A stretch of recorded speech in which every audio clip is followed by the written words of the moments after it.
नमस्कार, बहुत स्वागत है आपका स्वदेश न्यूज में। मैं हूं आपके साथ साक्षी। मध्यकाल की खास चर्चा है, मध्य प्रदेश ने रचा नया कीर्तिमान, गेहूं पार्जन 103 लाख मीट्रिक टन। दरअसल मध्य प्रदेश ने गेहूं पार्जन में इतिहास रच दिया है। प्रदेश देश भर में नंबर 1 बनकर उभरा है। न्यूनतम समर्थन मूल्य यानी एमएसपी पर गेहूं खरीदी में मध्य प्रदेश ने सर्वाधिक किसानों को लाभ पहुंचाते हुए नया रिकॉर्ड कायम किया है। प्रदेश में अब तक 13,36,000 से अधिक किसानों से 103,48,000 मीट्रिक टन गेहूं खरीदा जा चुका है, जो अपने आप में एक बड़ा रिकॉर्ड माना जा रहा है। प्रदेश सरकार का दावा है कि एमएसपी पर सबसे अधिक किसानों को लाभ पहुंचाने के मामले में भी मध्य प्रदेश देश में अग्रणी बनकर उभरा है। खास बात यह है कि 8,09,990 सीमांत एवं लघु किसानों से 32,14,000 मीट्रिक टन गेहूं खरीदा गया है, जबकि प्रदेश में गेहूं पार्जन का कार्य अभी भी जारी है। मुख्यमंत्री डॉक्टर मोहन यादव ने इसे किसानों के परिश्रम और सरकार के किसान हितैषी नीतियों का परिणाम बताया है। केंद्र सरकार ने भी प्रदेश में रिकॉर्ड उत्पादन को देखते हुए गेहूं खरीदी की सीमा 78 लाख मीट्रिक टन से बढ़ाकर 100 लाख मीट्रिक टन करने की मंजूरी दी थी, जिससे किसानों को अपनी उपज समर्थन मूल्य पर बेचने का बड़ा अवसर मिला। इस वर्ष किसानों को गेहूं पर एमएसपी और बोनस मिलाकर लगभग 2,625 रुपए प्रति क्विंटल तक का भुगतान सुनिश्चित किया गया। सरकार के मुताबिक अब तक प्रदेश सरकार द्वारा किसानों को अब तक उपार्जित गेहूं के एवज में 22,842.9 करोड़ रुपए से अधिक का भुगतान किया जा चुका है। मध्य प्रदेश में रिकॉर्ड गेहूं खरीदी से न केवल किसानों की आय में वृद्धि हुई है, बल्कि प्रदेश की ग्रामीण अर्थव्यवस्था को भी मजबूती मिली है। मध्य प्रदेश अब पंजाब के बाद देश में गेहूं पार्जन के मामले में शीर्ष राज्यों में शामिल हो गया है। मुख्यमंत्री ने कहा कि अन्नदाताओं की समृद्धि ही मध्य प्रदेश की प्रगति का आधार है। मध्य प्रदेश में गेहूं पार्जन ने 103 लाख मीट्रिक टन का आंकड़ा पार कर लिया है और गेहूं पार्जन अभी भी जारी है। उन्होंने कहा, पीएम मोदी के मार्गदर्शन में मध्य प्रदेश सरकार किसानों के हित, सम्मान और समृद्धि के लिए निरंतर प्रतिबद्धता से कार्य कर रही है। आइए सुनवाते इस पर क्या कुछ प्रतिक्रिया सामने आई है। किसान कल्याण वर्ष में हमारी सरकार लगातार किसान हितैषी निर्णय ले रही है और अभी तक जो मुझे जानकारी आज तक मिली है, पूरे देश में सबसे ज़्यादा किसानों से अगर गेहूं खरीदा गया तो हमारे अपने राज्य मध्य प्रदेश में खरीदा गया है। किसान भाई बहनों से मैं निवेदन करना चाहूँगा कि आप चिंता मत करो, आपके गेहूँ का हमने जो स्लॉट दिया है उस स्लॉट में सबको खरीदने का प्रबंधन हम कर रहे हैं। यद्यपि हम सब भी जानते हैं कि वैश्विक चुनौती के आधार पर गेहूं भंडारण के लिए भी हमको बहुत चुनौती है। बारदान खरीदने के बारदान लाने की वो भी एक चुनौती है, मौसम की भी चुनौती है और ट्रांसपोर्टेशन की भी चुनौती है। लेकिन उसके बावजूद भी हमने कहा कि हमने भंडारण की क्षमता बढ़ाई, वेयर हाउस जितनी क्षमता से भरते थे उसको भी और ज़्यादा भरने के लिए हमने उनको अनुमति दी है और हम अपनी इस प्रतिबद्धता के प्रति पुनः कटिबद्ध हैं कि हम अपने किसानों का गेहूं अपने खरीदी केंद्रों पर आकर के उनको 2625 का दाम देंगे। किसान कल्याण वर्ष में हमारे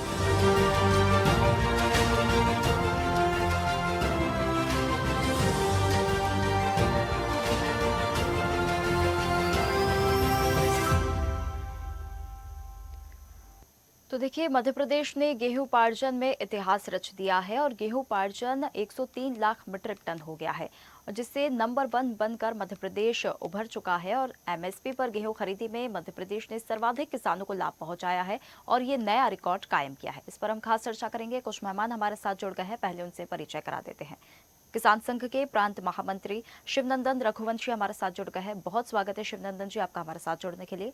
वरिष्ठ पत्रकार मोहनलाल मोदी हमारे साथ जुड़ गए हैं। बहुत स्वागत है मोहनलाल जी आपका भी हमारे साथ जुड़ने के लिए।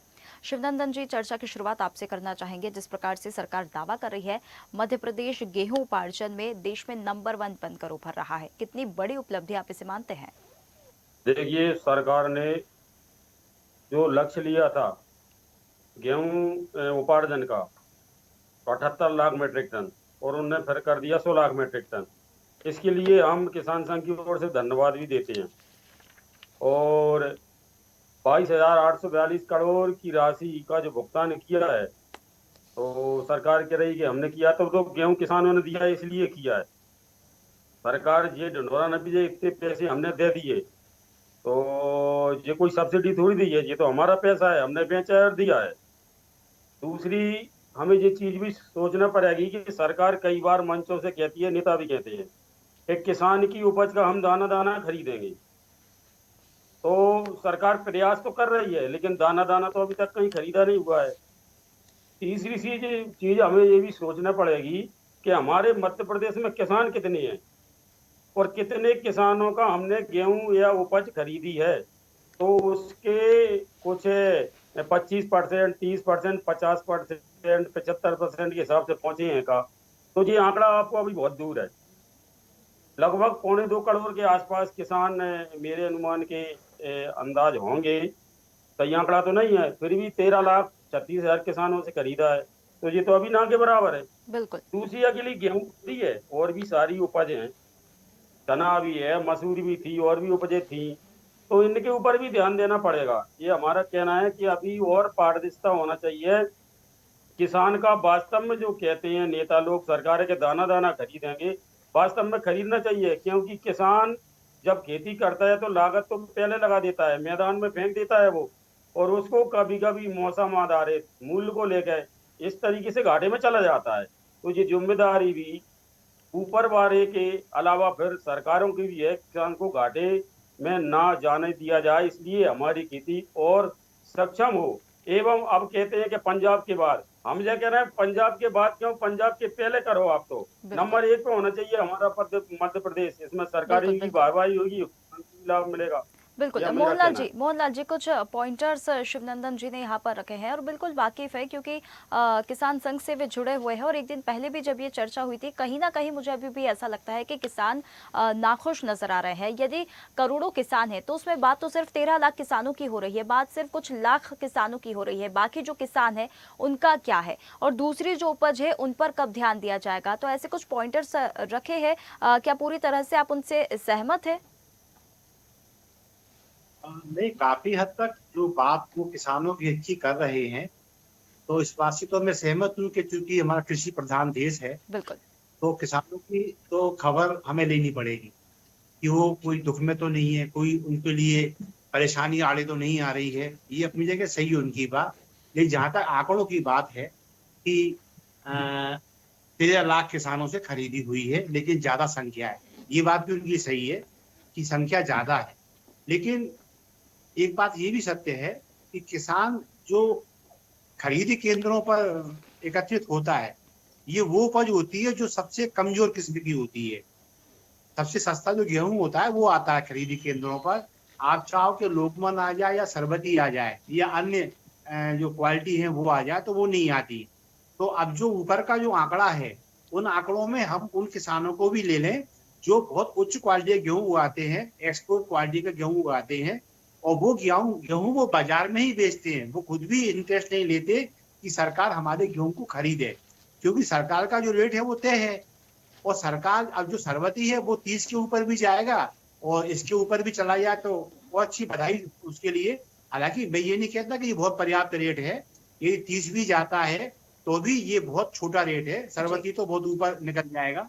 लेकिन बात इतनी सी है कि अब अन्य खरीदों की जो बात आती है, तो देखिए सरकार की अपनी एक सीमा होती है कि कौन सी खरीद करे, कौन सी ना खरीद करे। क्योंकि आप भी देख रहे हैं, अभी मुख्यमंत्री ने भी कहा कि एक चुनौती है ट्रांसपोर्टेशन की, नहीं और मोहनलाल जी, दूसरी है सीमाएं भंडारण होती है, की। बिल्कुल मैं आपकी इस बात से सहमत हूँ, लेकिन वो सीमाएं बढ़ाई क्यों नहीं जा सकती? क्योंकि 2026 किसान कल्याण वर्ष के रूप में घोषित कर दिया गया है, और किसान ही है, काफी ज्यादा मान्यता है किसानों को लेकर, और फिर किसानों को लेकर अगर सीमाएं नहीं बढ़ाई जा सकती तो फिर क्या किया जा सकता है? क्योंकि अगर हम कर्ज की भी बात करें तो कई ऐसे मामले हैं जिसमें किसान अब भी नाखुश है, किसान अब भी नाराज है, और किसानों की जो मांगे हैं बिल्कुल उनकी पूर्ति नहीं होती है। कर्ज को लेकर किसानों की आत्महत्याओं के मामले सामने आते हैं, किसानों के आंदोलन प्रदर्शन सामने आते हैं, तो हर बार किसानों को ही क्यों ये सारी परेशानियां झेलनी पड़ती है? क्या उन्हें उन सब चीजों को लेकर, परेशानियों को लेकर क्या सीमाएं और बढ़ाई नहीं जा सकती? नहीं, बिल्कुल बढ़ानी चाहिए, इसमें कोई संदेह नहीं है।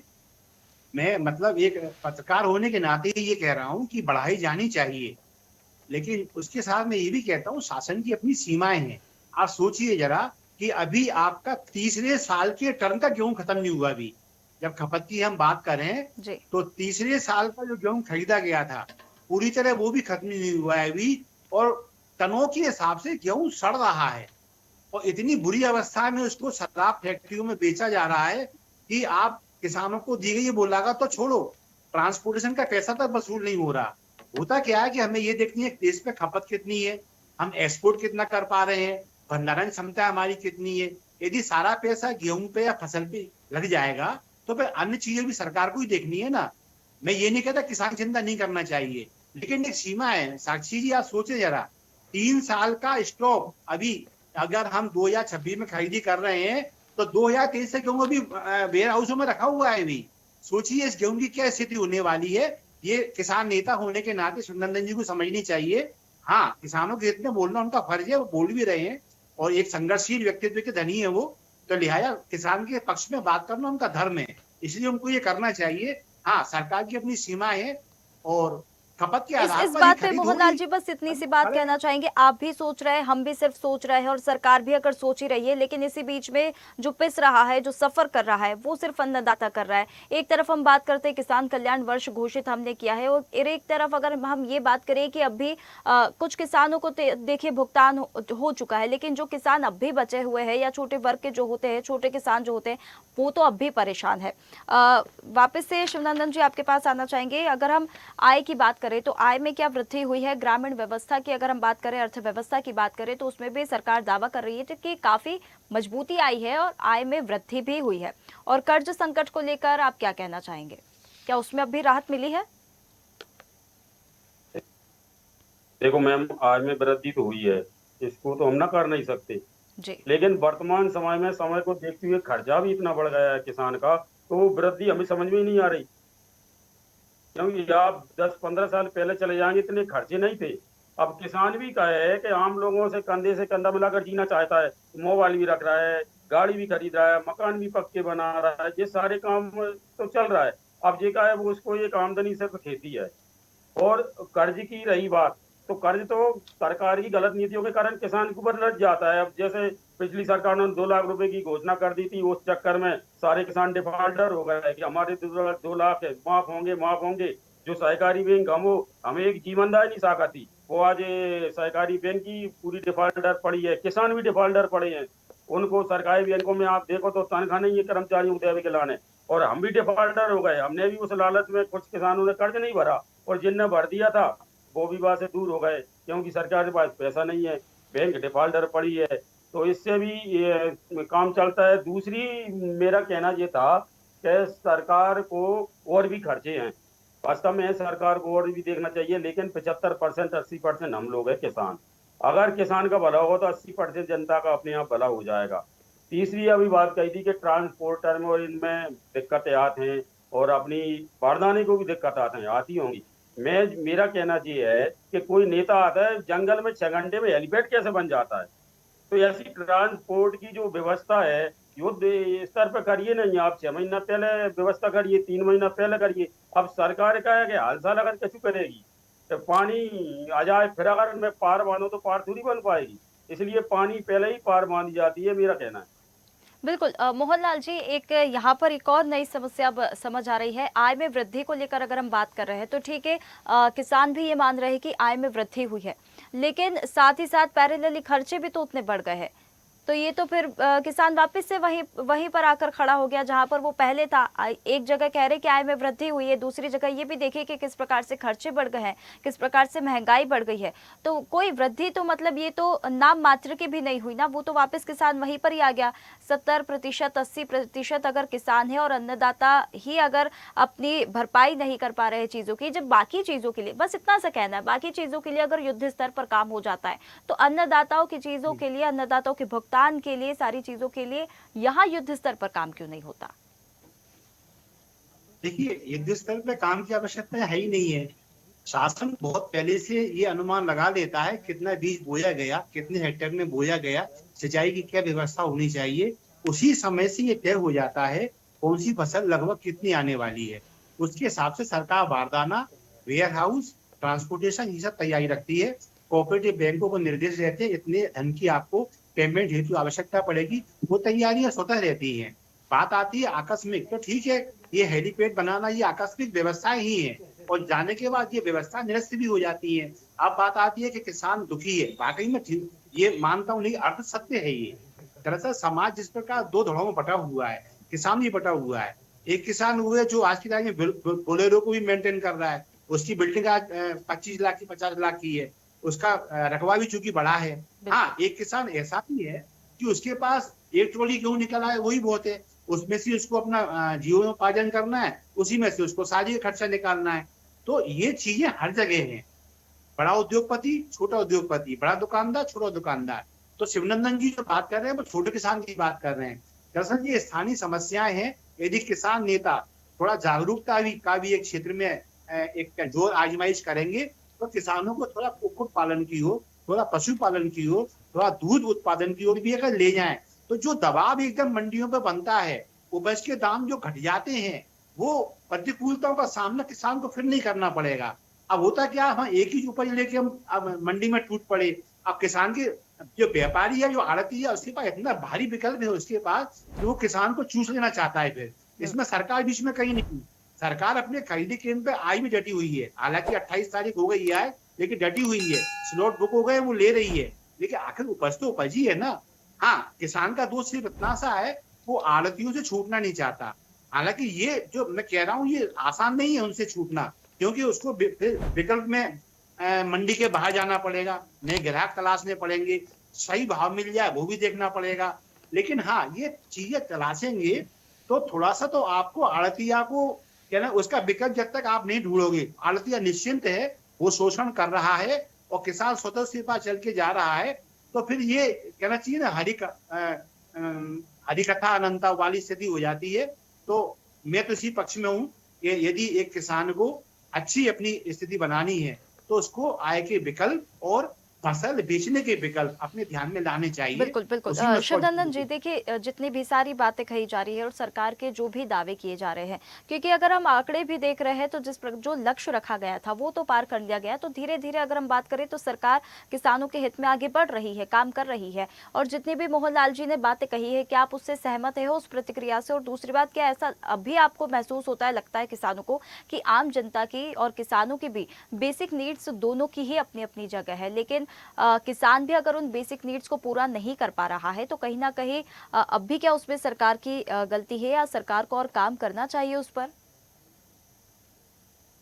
देखो, सरकार ने लक्ष्य ऊपर खरीदी की और आज तक की जो डेट है खरीदी की, उसके लिए हम सरकार का धन्यवाद तो देंगे, क्योंकि सरकार ने 100 लाख मीट्रिक टन था और 103 लाख मीट्रिक टन ऐसा आंकड़ा आ रहा है, तो उसके लिए धन्यवाद भी देंगे अब। और जो अभी भाई साहब बात कर रहे हैं कि किसान को खेती में बदलाव करना पड़ेगा कुल मिला के, तो ये बात सही है कि परंपरागत खेती या पड़ोसी को देख के खेती किसान जब तक करता रहेगा तो घाटे में ही जाएगा।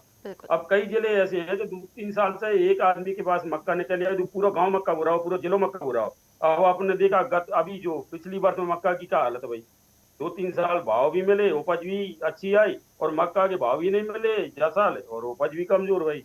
तो हमें क्या है, परंपरागत खेती से हटके, ये बात सही है, अन्य भी विकल्प खोजने पड़ेंगे। और जो भाई साहब कह रहे हैं उनका उद्देश्य है कि किसान खुद व्यापारी बने। भाई छोटे मोटे सब्जी भाजी दूध ये है, वास्तव में अगर किसान खुद अपने दम पे करेगा तो लाभ तो उसको होगा। ये बात भी सही है कि संपूर्ण सरकार के ऊपर भी नहीं रहना चाहिए, अपने दम पे भी ये काम करना चाहिए हमें। छोटे मोटे व्यापारी तो हम बन ही सकते हैं, क्लस्टर बना के करते हैं। एफपीओ सरकार ने एक बड़ी अच्छी योजना भारत सरकार ने चलाई, उसमें जुड़कर भी हमें लाभ कमा सकते हैं। तो भाई साहब की जो बातें हैं उनसे मैं सहमत हूँ, वो सही कह रहे हैं। बिल्कुल। मोहनलाल जी, एक और बात है, पंजाब पहले नंबर पर और मध्य प्रदेश की अगर हम बात करें तो दूसरे नंबर पर है। ठीक है, उसकी खुशियां मना रहे हैं, लेकिन दूसरे नंबर पर ना होकर पहले नंबर पर क्यों नहीं? और जिस प्रकार से आपने दूसरी एक और दो ही सवाल इसमें रखूंगी कि किसान व्यापारी भी बने और जो नई तकनीकें हैं उनको आजमाए और उसके बाद जो भी है अपनी खेती करे, तो जागरूक कौन करेगा? सरकार को ही एक या तो कमेटी वो बनाए या तो एक ऐसा विभाग बनाए कि किसानों से जाकर, किसानों से मिलकर उनके राय मशवरा ले, उनके साथ बैठे और उन्हें जागरूक करे। साक्षी, ये जिम्मेदारी दरअसल किसान नेताओं की है, और खासकर जो क्षेत्र के विधायक हैं, वहां के जो पंच सरपंच है, ये छोटी इकाई वाले काम है जी। अगर वो अवेयरनेस पैदा करेंगे तो किसान को थोड़ा संबल मिलेगा, उसको वो पास के शहर में जाने की कोशिश करेगा। आप सोचिए, आप अभी जैसे मुख्यमंत्री महोदय बोल रहे थे कि हम उनको एक निश्चित भुगतान कर रहे हैं, ये न्यूनतम है। बाजार में जाएंगे तो जो हम जो ग्राहक हैं, आप जो ग्राहक हैं, जी। हमको 10 रुपए किलो के अंतर से गेहूं मिल रहा है बाजार के अंदर। मतलब गेहूं आज सस्ता नहीं है बाजार में। तो जब किसान बाहर निकलेगा, वो कोई तकलीफ तो उसको होगी, निश्चित तकलीफ होगी, क्योंकि बेचारा उधर खेत में मेहनत की, खलिहान में मेहनत की, अब मंडी तक आ गया, अब बाजार में जाओ। लेकिन मैं दावा करता हूँ मैडम, बाजार में जब ये जाएगा 5 रुपया प्रति किलो का अंतर आएगा कम से कम। नंबर 2 आई पंजाब के नंबर 1 होने की। तो मैं बहुत शौक के साथ और खेत के साथ कह रहा हूँ, पंजाब से हमारा किसान बहुत अच्छा है। पंजाब का किसान रसायन की इतनी खेती का इस्तेमाल करता है कि आप देख लीजिए, पूरे भारत में नहीं विश्व में मध्य प्रदेश के गेहूं से बना आटा कहा जाता है। कहीं भी आप ये मत देखना, भारत में एक बोर्ड बता दीजिए मुझे यहाँ ये लिखा हो पंजाब के गेहूं से बना आटा। लोग क्या लिखते हैं, अपने अपने उस पर लिखते हैं पैकिंग पे, वो मध्य प्रदेश के गेहूं से बना आटा। यानी हमारा किसान ईमानदार है, उसने अपने फायदे के साथ साथ खाने वाले के भोला फायदे जी, का भी हमारा ध्यान रखा किसान है। ईमानदार है फिर भी परेशान है, बात वहीं पर आकर टिक हाँ, जाती है। परेशान तो जी जी। तो उसके लिए वो जैसे शिवनंदन जी बोल रहे थे, मैं भी सहमत हूँ, थोड़ा फसल में अंतर लाएं। एक ने मक्का बोई है तो मैं ज्वार बोऊंगा, उसने ज्वार बोई है तो मैं गेहूं बोऊंगा, उसकी तुअर है तो मैं मसूर बोऊंगा। इससे जब विविधता आएगी तो फसल और मांग में और आपूर्ति में अंतर नहीं रहेगा। बिल्कुल अगर मांग कम है और आपूर्ति ज्यादा हो गई तो फिर भाव गिर जाते हैं। बिल्कुल। इसलिए किसान को देखना चाहिए, मोटे अनाज की ओर जाता है। हाँ, खासकर गौ आधारित खेती, जो प्राकृतिक खेती है, उस ओर किसान जाएगा, लागत घटेगी, भाव बढ़ेंगे और विविधता आएगी। थोड़ा कुक्कुट पालन की ओर जाएं, थोड़ा दूध उत्पादन की ओर जाएं, पशुपालन में जाएंगे तो विविधता भी बढ़ेगी, बिल्कुल। आय भी और बढ़ेगी। शिवनंदन जी, मैं भी इस पे ये ऐड करना चाहूंगी कि जो किसान संघ है या किसान नेता है वो सरकार को अप्रोच करे और उनसे बैठकर बातचीत करे या अपनी मांगे जो है वो उनको बताए, ताकि उनकी तरफ से जो भी योजना है, जो तकनीकी वो भी बदलाव करना चाहते हैं या जितना हो सकता है किसानों का फायदा हो, बैठकर बातचीत की जाए, ताकि ये जो छोटी समस्याएं और भी है वो भी सॉल्व हो सके और समाधान चीजों का निकल सके। तो मुझे ऐसा लगता है कि जो भी संघ है, जो भी संगठन है किसानों को लेकर, उन्हें अप्रोच करना चाहिए सरकार को। बिल्कुल, सरकार के साथ हम बैठते भी हैं। भाई साहब ने प्राकृतिक खेती, गौ आधारित खेती कही, उसका हम प्रशिक्षण भी दिलवाते हैं। भाई साहब ने एक अभी अच्छी बात कही थी कि किसान को भाव नहीं मिलता, वो व्यापारी उसमें ही 100 रुपए का 1000 रुपए का अंतर करा के बेच देता है। तो बिल्कुल मैं खुद भुक्तभोगी हूँ। अभी पिछले दिनों मेरी सरबती 4200 रुपए क्विंटल बिकी एक मंडी में, और उसने छान के व्यापारी ने 6000 रुपए क्विंटल मेरे सामने बेच रहा हो। मात्र उसमें से एक क्विंटल में से 15 किलो गेहूं निकाले होंगे। अब ये तकनीक मेरे पास होती है, प्लेटफार्म होता तो मैं भी 6000 में बेचता। बिल्कुल। तो ये बात तो सही है कि वो व्यापारी बनना पड़ेगी। तो तो थोड़ा सा दूसरी बिल्कुल सरकार के सोच में संग हम बदलाव सब लाना पड़ेगा और तकनीकों में और भी बदलाव लाना पड़ेगा, क्योंकि परिवर्तन ही प्रकृति का नियम होता है। तो किसानों को व्यापारी भी बनना पड़ेगा और अप्रोच करना पड़ेगा सरकार को, ताकि जो समस्या है और जो भी मांगे हैं उनका आदान प्रदान हो, ताकि उनकी तरफ से जो भी समाधान हो वो मिल सके और किसानों की जो समस्या है वो वहां तक पहुंच सके। फिलहाल समय की सीमा है। दोनों मेहमानों का बहुत धन्यवाद हमारे साथ जुड़ने के लिए। तो देखिए, मध्य प्रदेश ने गेहूं पार्जन में नया इतिहास रच दिया है। गेहूं पार्जन 103 लाख मीट्रिक टन था, अब उससे भी पार कर दिया है। तो किसानों की जो समस्या है बिल्कुल वो जायज है, लेकिन जो संगठन है, जो किसान संघ है, उन्हें सरकार को अप्रोच करना चाहिए और अपनी मांगों को सरकार तक पहुंचाना चाहिए, ताकि सरकार की तरफ से जो भी योजना है, जो भी नीति है, जो भी समाधान है, वो किसानों तक पहुंच सके और उसका लाभ किसानों को पूर्णतः मिल सके। फिलहाल मध्यकाल की इस खास चर्चा में इतना ही। बने रहिए स्वदेश न्यूज के साथ, सबसे पहले देश। ताज़ा खबरों के लिए लाइक, फॉलो और यूट्यूब पर सब्सक्राइब कर बेल आइकन दबाएं। साथ ही हर अपडेट के लिए विजिट करें स्वदेशलाइव.com।